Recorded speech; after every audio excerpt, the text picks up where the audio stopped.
Good afternoon, and welcome to today's monthly edition. My name is Pam Fritz, and I'm the founder of Savvy Resources. We support small to mid-sized organizations that have little to no in-house HR transform their managers into true people leaders. What I'm going to share with you today is powerful, and you're definitely in the right place if you're feeling frustrated about things or how things are operating in your business right now. It really is just a top level view of what's causing such a disconnect in the workflow and outcomes you're looking for, including your bottom line. Because you're here and I can't speak to each of you personally, I would love to offer all of you who are attending the opportunity to dive a bit deeper with me into your business so we can identify the root cause of what's going on for you. I'm going to drop the link in the chat and you can feel free to scan the QR code so that we can identify all that is going on and any additional questions you might have. I am so excited for this topic because accountability is one of the biggest leadership struggles I have seen through every industry right now. Not because leaders don't care, but because many leaders were never truly taught how to hold people accountable and productive in a consistent way. We all have different training paths we've been on, but the thing is, if people don't feel comfortable with it, leaders, they're not going to do it. So today, we don't want to talk about how we would punish our team or micromanage them.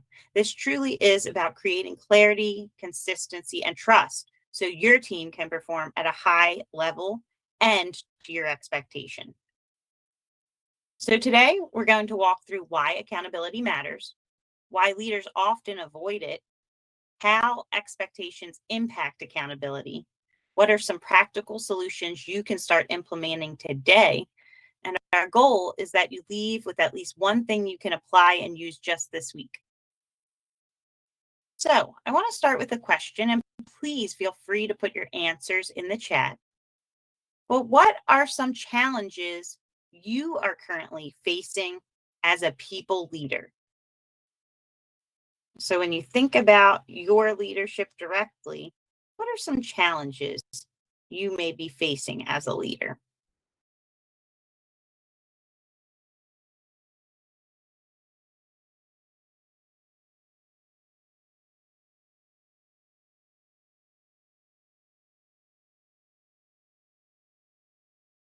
Okay.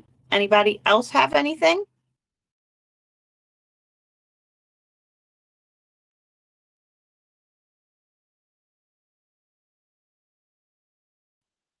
Okay, I can go over some of the things that I have heard. But when I think of what I've seen or heard out there, are that associates aren't wanting to come to work. And when they do, they're not working. What do we do in that scenario? We tend to avoid or ignore having tough, difficult conversations. And that can be both at work and in our personal life. We're feeling like there's never enough time, struggling to motivate our team. We're feeling like we're constantly fixing problems. When you really think about it and dig deep, most leadership frustrations actually trace back to your company CAR, which is communication, accountability, and recognition.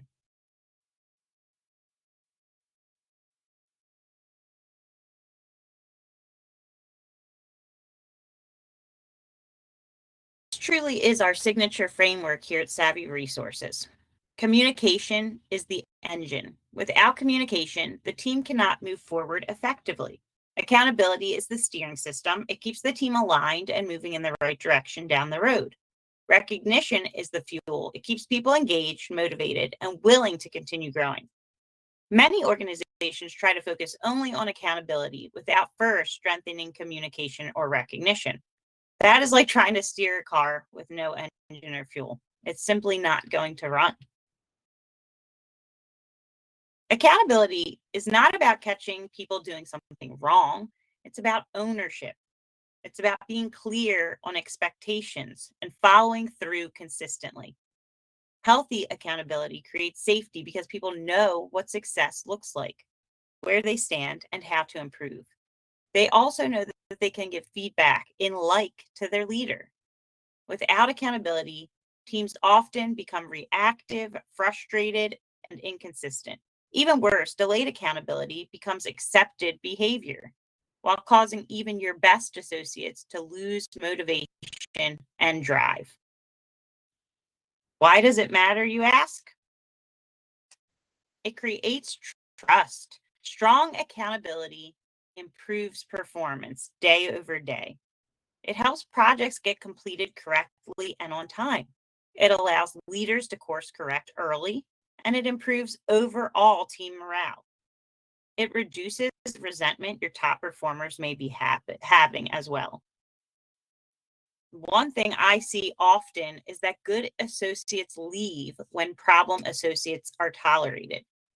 Your best people are watching you every day to see how you respond to these problem behaviors and performance. According to Gallup, 70% of employee engagement is influenced by the manager directly. These statistics go hand in hand with proving that oftentimes associates do not leave their organization, but they leave their leaders. So why don't we just do it?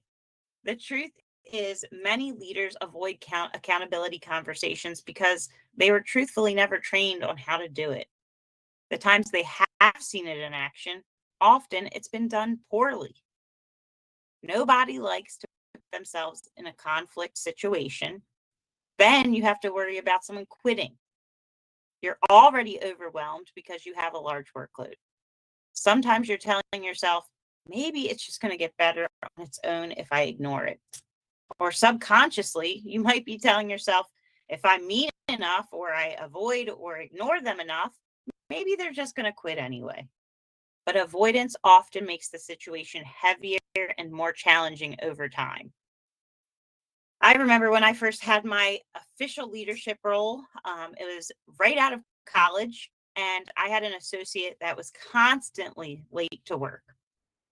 At this point in time, I was new in my career, and this person had worked at my building for 10 years. Nobody else had held this associate accountable, but it was up to me because it was causing other people to do the same behaviors. I had coachings, I performed corrective actions, and eventually it did lead to termination. Looking back, that scenario went on for far longer than it should have, even under my watch. I ran into that person a couple years later. They were in a job and a building they loved, and they were thriving. If I would have had that conversation sooner, they could have got on to what they were meant to do sooner. Again, you're not hurting anyone but yourself by not having these very serious, very necessary conversations. One of the biggest mistakes we make is assuming that our expectations are clear. Clear expectations reduce the need for difficult accountability conversations later. There are several practical ways you can take away today and start implementing. Start by having regular huddles or startups at the beginning of the shift with your team. If this is possible, this is a very easy solution. It's making sure everyone's on the same page and aligned. So if something doesn't get done that is laid out, then it makes it much easier to have that tough conversation. Have the consistent one-on-ones. So important that during a one-on-one, you're establishing a two-way road for conversation. If your team feels comfortable giving you tough feedback, it's going to make it much easier for you to be able to in turn give them tough feedback. Whenever you're assigning a specific task to someone, always perform a readback. What you're doing is you're not only asking, do you understand what I just asked you to do, but you truly want them to repeat it back and have them walk you through the next steps to make sure they're truly understanding the task you assign them. And then follow up consistently, but not in a micromanaging fashion. These small shifts can truly change everything, especially when it comes to having a tough conversation, because you're setting that associate up for success. Now, if they're not doing it, you've made it very clear that here's the expectations and here's a consequence if those expectations do not take place. This does not need to be a complicated situation. Start simple and create a communication routine that your team can truly rely on. Schedule those regular touch points before problems ever happen. And one thing I can suggest starting today again is eat the frog. I heard this long ago, and it is just so true. Have the difficult conversation first.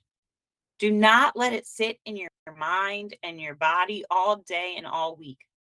The longer you wait, the more emotional and uncomfortable the conversation begins to have, because it often becomes because then you're kind of festering on this problem and you're building up emotions and feelings, and a tough direct conversation shouldn't be based on feelings.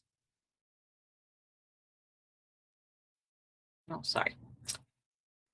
Now, one thing I did want to do before we move to the conclusion is if you all want to just go ahead and answer the question that's popping up on the screen. But it is, what is the main thing delaying or preventing you from holding your team accountable? Again, what is the main thing delaying or preventing you from holding someone on your team accountable? And this could be in your personal or professional life.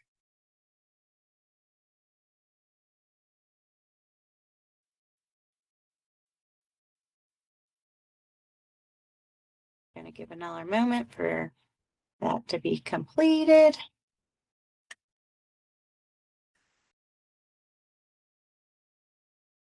Okay.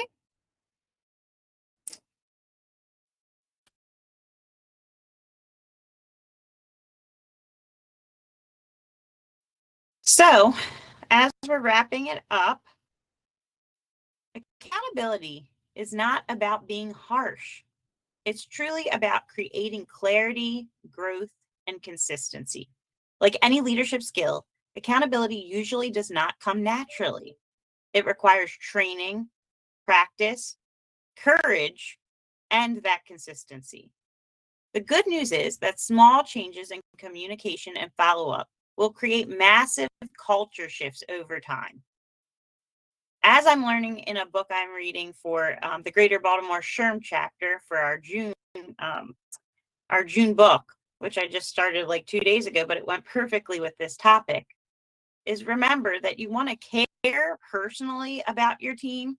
And when I say personal, it doesn't mean you're sharing every detail about your weekends or your Friday night or whatever, but you should have some type of personal connection with your team. Maybe you know that they're dealing with something with their child or their significant other or their mother or their father or whatever it may be. Your team needs to feel cared about so that you have more autonomy to challenge them directly. And I really loved that from the book. Oftentimes I've heard throughout my career that maybe I get, too in the weeds with my team in terms of chatting with them. But again, I think having that little bit of personal caring gives that ability to challenge directly. If you want stronger teams, better retention, and less day-to-day frustration, accountability has to become part of the company culture, starting with you as the leader. I know this is a great starting point to take back with you, but if you feel like you're having challenges that we weren't able to really dig into, feel free to scan the barcode and schedule a one-on-one with me. These are just quick 20-minute company card diagnostic assessments, and I think it could be great and help you out. I truly appreciate everyone spending some of your time with me today. And I would just love to open it up if anybody has any questions, examples, or challenges you may be navigating with accountability on your team today.